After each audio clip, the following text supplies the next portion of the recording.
आज हम दुनिया की सबसे डरावनी तानाशाही के अंदर झांकने वाले हैं, खबरों और हेडलाइन से कहीं ज्यादा गहराई में। ये पड़ताल है नॉर्थ कोरिया की रोजमर्रा की जिंदगी की। नॉर्थ कोरिया में ना एक अजीब सा कॉन्सेप्ट है, गलती की संगति। मतलब सोचिए, अगर किसी एक इंसान ने कोई जुर्म किया तो उसकी सजा उसकी आने वाली 3 पीढ़ियों को भुगतनी पड़ती है। यही एक नियम वहां की जिंदगी की कड़वी सच्चाई को सामने रख देता है। इस क्रूर सिस्टम को अगर सच में समझना है ना, तो इसका सबसे अच्छा तरीका है शिन डोंग ह्योक की कहानी सुनना।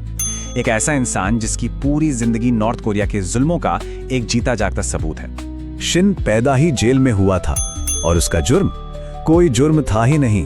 उसे सिर्फ इसलिए कैद किया गया क्योंकि सरकार का मानना था कि उसके चाचा के साउथ कोरिया भाग जाने से उसका खून अशुद्ध हो गया है। बस इसी वजह से उसके पूरे परिवार को 3 पीढ़ियों की सजा सुना दी गई। शिन का बचपन मतलब हम सोच भी नहीं सकते उतना भयानक था। सिर्फ 13 साल का था वो जब भूख से बेहाल होकर उसने अपनी ही माँ और भाई के भागने के प्लान के बारे में गार्ड्स को बता दिया। उसे लगा था कि शायद थोड़ा ज्यादा खाना मिल जाएगा, लेकिन हुआ क्या? उसे उन्हीं की फांसी देखने पर मजबूर किया गया और फिर 10 साल बाद 23 की उम्र में वो आखिरकार भाग निकला। कैसे?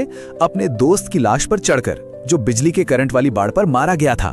तो चलिए अब शिन की इस दिल दहला देने वाली कहानी से थोड़ा आगे बढ़ते हैं और उस पूरे सिस्टम को देखते हैं जो वहां के 2.5 करोड़ लोगों पर राज करता है। और मजे की बात देखिए, देश का ऑफिशियल नाम है Democratic People's Republic of Korea.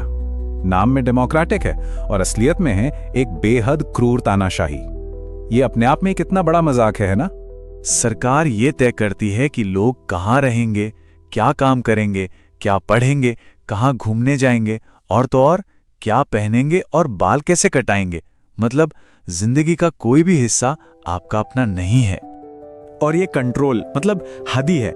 नीली जीन्स पहनना मना है। औरतों और मर्दों के लिए सिर्फ 15 तरह के हेयर स्टाइल हैं जो सरकार ने अप्रूव किए हैं।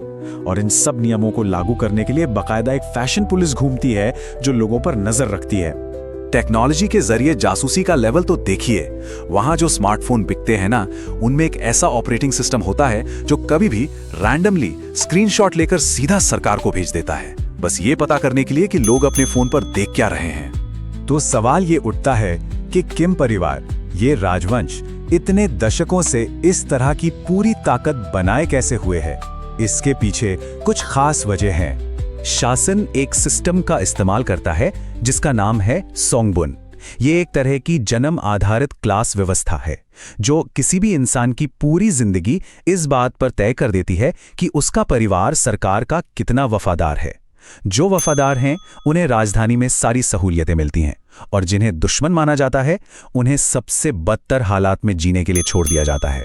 यहाँ का एक तरह से अपना अलग ही धर्म है, किम परिवार की पूजा। इन नेताओं को भगवान की तरह माना जाता है और हर घर में उनकी तस्वीरें लगाना जरूरी है। इस अंधभक्ति की हद और अमानवीयता का अंदाजा एक सच्ची घटना से लगाइए। एक बार एक घर में आग लग गई तो मां ने पहले अपने बच्चों को बचाया, नेताओं की तस्वीरों को नहीं। बस इसी बात पर उसकी जांच बैठा दी गई। अब इस पूरे कंट्रोल को लागू करने के लिए है सीक्रेट पुलिस, जिसका असल मकसद है लोगों के बीच एक दूसरे के लिए शक और अविश्वास पैदा करना। हर कोई एक दूसरे का जासूस हो सकता है, इसलिए कोई अपने परिवार वालों पर भी पूरी तरह भरोसा नहीं कर सकता। लेकिन इस लोहे जैसे कंट्रोल के बावजूद अब इस सिस्टम की नींव में दरारें दिखने लगी हैं और ये बदलाव एक ऐसी जगह से आ रहा है जिसके बारे में किसी ने सोचा भी नहीं था। ये आंकड़ा देखिए, ये सच में चौंकाने वाला है। नॉर्थ कोरिया में घर की कुल कमाई का 70% से ज्यादा हिस्सा औरतें कमाती हैं। हुआ ये कि 1990 के दशक में जब सरकारी सिस्टम पूरी तरह फेल हो गया और लोगों के पास खाने को कुछ नहीं था, तब औरतों ने जंगमाडोंग नाम से अवैध बाजार लगाने शुरू कर दिए और आज यही ब्लैक मार्केट देश की इकोनॉमी की रीढ़ है, ना कि मर्दों की सरकारी नौकरियां जिनसे महीने में बस कुछ किलो मक्का ही आ पाता है। पर ये बाजार सिर्फ सामान खरीदने बेचने की जगह नहीं है। ये अनजाने में ही सरकार के इंफॉर्मेशन पर कंट्रोल को भी तोड़ रहे हैं। यहीं पर चोरी छुपे विदेशी मीडिया और खबरें एक दूसरे तक पहुंचती हैं। और ये डेटा इस बात का पक्का सबूत है, जो लोग देश छोड़कर भागने में कामयाब हुए उनमें से 81% के पास यूएसबी ड्राइव्स थी और उनमें से लगभग सब की सब मतलब 98% में अवैध विदेशी फिल्में या टीवी शोज थे।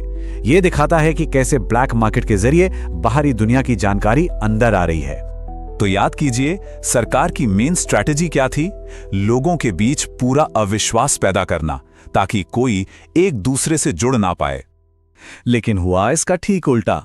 जब लोग चोरी छिपे एक साथ कोई विदेशी शो देखते हैं तो वो एक ऐसा राज साझा करते हैं जो उनमें भरोसा पैदा करता है।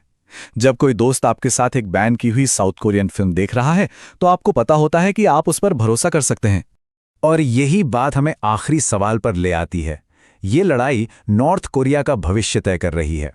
एक तरफ है सरकार का पूरा कंट्रोल करने का जुनून और दूसरी तरफ है इंसानों का एक दूसरे से जुड़ने और सच जानने की फितरत।